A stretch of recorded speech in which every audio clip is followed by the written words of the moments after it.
И нет матери, чем ниже ты сомнешься, чем более спрячешь пятую точку, тем легче стоять весь день. Мы с вами просто станем вот по одной, становитесь, займайте, як вы полоски, да? Нам дозволили, так что не переживайте, можно покидать. Ну, это все, кто еще? Раз, два, ага.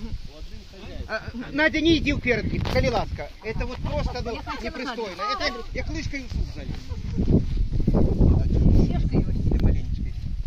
Зараз... Это можно. Нет, так, я боюсь, что не продавала. Вот это и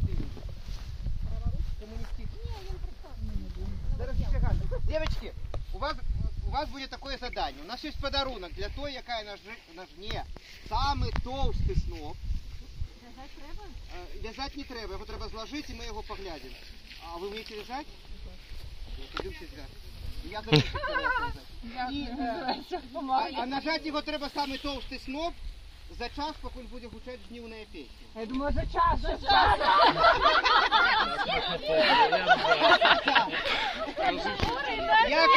Якось жніва перевіряти не будемо.